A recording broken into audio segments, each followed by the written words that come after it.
Are you curious what's happening in the market as a whole? We're going to talk about foreclosures, showings, and where the market is heading for in 2022.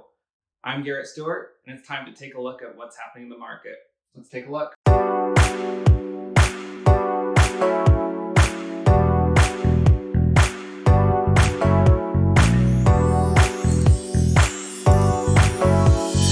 As promised, we split this video into two videos now, so if you missed our local market update for Reno Sparks, click the little button tab up in the corner, up the top right corner there, and you'll be able to watch that first. Now, let's talk showings. What's happening with the showings on a national scale? Well, showing time, again, is our source for finding out or how to get into a home and schedule showings appointments. Well, we've been watching this a couple times in a row now, or a couple months, and we've seen that the number was going down for showings. Well, looks like we're finally starting to see that level off a bit and not so much as a decline. So we did see a little bit less buyers on the market than we did in the spring. And I want to talk a little bit more about what that means. First of all, these national numbers are normally going to be, in most cases, about a month lag. Just when you're dealing with so many things across the country, you're going to see a little bit lag in numbers. But let's talk September. In September of 2021, yes, we did go down from September of 2020. September of 2020 was an incredible time for real estate and buyers out on the market. If you were watching the video back then, you knew we were doing multiple offers and it was a little bit more crazy. We did see that just dip a little bit, but we still have a very strong market. And actually, comparing it to the last few years, we have the strongest market we have had in quite some time in terms of buyers. Look at those 2018, 2019. Interest rates were in the fours in most cases there. So we are seeing those interest rates even lower, and that's kind of spiked that interest as well. Now, if you're watching the news out there, I've seen so many people say things and see things out there that of headlines that might be a little bit more deceiving. And, sometimes the news outlets want those catchy titles that are really going to hook you in. And I just want to put out there, many times they are not true and they're a lot more deceiving. So let's talk about a couple I saw recently. The first one here is actually from Realtor.com, and they put foreclosures are shooting up fast. Or it is a repeat of the early 2000s, or is it a repeat of the 2000 housing crisis? Well, with a title like that, people are like, oh my gosh, doom and gloom, we're going to crash, right? Not so fast. If you look at foreclosure starts, this is starts, not full-blown foreclosures, you can see that in August of 2019, so pre-pandemic, it was 28,000 foreclosure starts. August of 2020, which most foreclosures, it was pretty hard to get a foreclosure done at that point and start the process anyway. It was down to 5,600.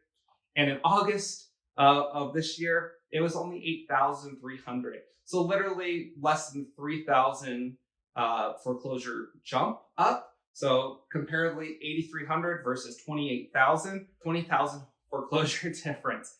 So the way they make it seem like a big foreclosure crisis, that is not the case. And I'm actually going to be talking more about foreclosures shortly in this video. Let's talk mortgages. This one from CNBC said mortgage originations will drop 33% in 2022 as interest rates rise, according to industry forecasts. Well, here's the truth part of it. Mortgage rates will likely increase for 2022. But here's the part that changes. What they don't say up front at the beginning of the article is the refinance originations are going to drop 62% in 2022. So big drop there. With refinances, most people refinanced in the last year or two, and they don't necessarily need to refinance again because the interest rates are going to go up. They've already done it. They're good. So we're not going to see as many refinances. And so when they say loan originations drop, that's refinances and home purchases.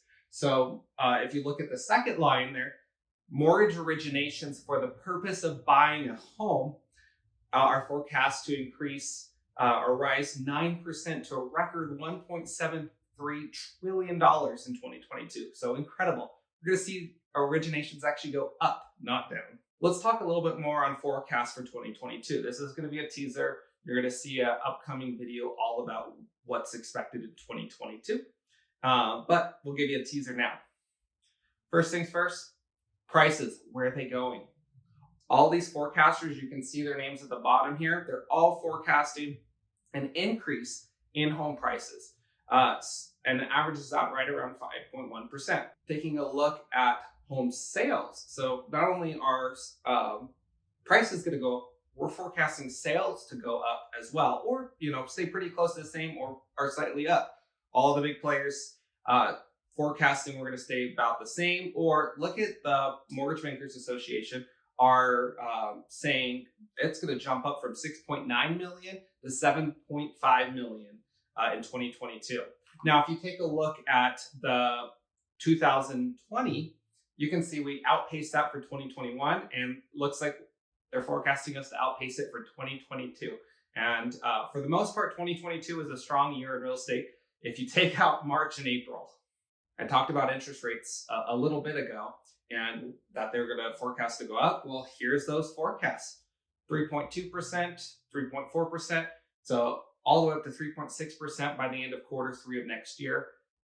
That's what we're expecting. And so if you are looking to get on the home ownership wagon, it's probably safer to get on now rather than wait. I just talked to my lender recently, and I teased in the last video.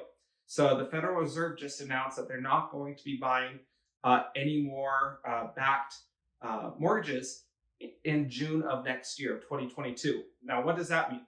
That means we're likely to see interest rates increase, possibly even more than these forecasts. Who knows? So it is something to consider when deciding to make that purchase. So if you have any questions on that, reach out and I can answer them for you or give you information for a good lender about that. Month supply of inventory, we kind of watched in last week's video where we saw it go slightly down for Reno Sparks. For August to September, it went down slightly for the national numbers as well, down to 2.4 months. Where have we been though? You can see that we are very much still in that seller's market zone, which is below 6 months. And in that below 6 months, you can see we've been down there for quite some time.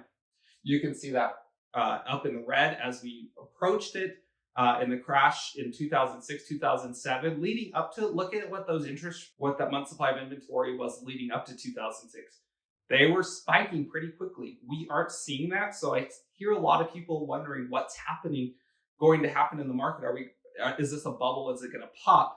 If you look at where we're trending downward still, and not upward in terms of what type of market we're in. So we're still heading downward more and more into a seller's market. I think we're going to flatten out a little bit more and maybe sneak up a little bit more, but I don't see us spiking like that crash. So just to put your mind at ease a little bit. And you might be asking, Garrett, what about all these foreclosures after these forbearances? We've talked about forbearances on these videos before and what they mean. And, it's unfortunate we're going to see foreclosures from these forbearances. But what does that mean? How many are we going to see and how is it going to affect the market? Well, if you take a look at the foreclosures in the last few years, you can see on average there are about 290,000 foreclosures in the last few years, from 2017 to 2019, so pre-pandemic. 2020, significantly less, 161,000 short. And in 2021, so far, we've only had 19,000 foreclosures. So a lot less. So there is a big gap. And that's partially why we haven't seen as many homes hit the market, as well as we haven't seen as many foreclosures. So are we going to see all these forbearances hit the market and go into foreclosure? Well, first of all, let's take a look and see the forbearances we see here. It's down to 1.24 million in mid-October. So that's great news that it's going down. And that's not as many homes that look at the peak of 4.76. So very happy to hear that a lot of these people are getting out of that forbearance. So are all those 1.24 million homes going to go on foreclosure? Likely not. They had to make a decision today to what to do. only 7% of them have less than 10% equity. And why is that important? In most cases, you're going to need close to 10%, could be even a little bit less equity to be able to sell your home and either break even or make a profit. So the rest of those, the 93% of forbearances, if they had to make a decision today, they could absolutely sell their home, break even, or even make a profit and walk away with some cash in their pocket if they're still struggling. So that's good news. Those won't go and hit the market as a foreclosure. They'll sell just a normal way if they need to.